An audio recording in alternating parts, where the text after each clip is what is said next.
তাৰপিছত নাই তাৰ টাইমৰ কোনো ঠিকনা নাই বজাবলৈ নিদু তাৰ কাৰণে মোক এবাৰ প্ৰগ্ৰামটো নহলে সি গোটেই দিনটো প্ৰেক্টিছ কৰি থাকিলে ৰাতিলৈকে মোক সেইটো কৈছো এটা অনুষ্ঠানত যে ৰাতিলৈকে তাৰ জীৱনৰ প্ৰথম গানগীতা মই গাম ষ্টেজত সেইটো ইউনিচেফে পাতিছিলে এটা ফাংচন আৰু তাৰ মানে ইমান ফূৰ্তি সি কি কৰিছে মাদ্ৰাজৰ পৰা তাৰ কাজিন আহিছে আৰু কৰবা মানুহ লৈ আহিছে 6-7 মান মানুহ লৈ আহিছে যে আজি মোৰ গান মনিখাই গাব প্ৰীতিৰ সুবাসে গীতটি আৰু সপোনৰ কথাবোৰ তোমাক আজি এই দুটা গীত মই গাম তাৰপিছত ফাংচনটো নহলে কাৰণ তাত কিবা উৎপাত হ'ল তেতিয়া আমাক এনেকৈ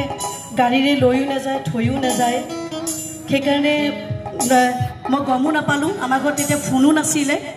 মই আপোনাক কৈছোঁ 1991ৰ কথা কৈছোঁ দেই সেই সময়ত যোৰহাট ৰেডিঅ' চেণ্টাৰটো স্থাপন হৈছে নীলু চক্ৰৱৰ্তী দেৱ তেখেত আছিলে প্ৰগ্ৰাম এক্সিকিউটিভ তেখেতে মোক টাইম দিয়ে মই তেতিয়া খুব বিজি আৰ্টিষ্ট আৰু তেতিয়া মই মানে ঘৰত নাথাকোৱে ইমানেই বিজি মানে মনিখাই গান গাব লাগিব তেতিয়া কি ক'লে মই তেতিয়া বাবাই যেতিয়া আমাৰ প্ৰগ্ৰামটো নহ'লে খুব দুখ পালে মোৰ দেউতাই যে এই ল'ৰাটোৱে গোটেই ৰাতিপুৱাৰ পৰা গধূলিলৈকে প্ৰেক্টিছ কৰিলে ভাতো নাখালে সেইদিনা অমাৱস্যা আছিলে সি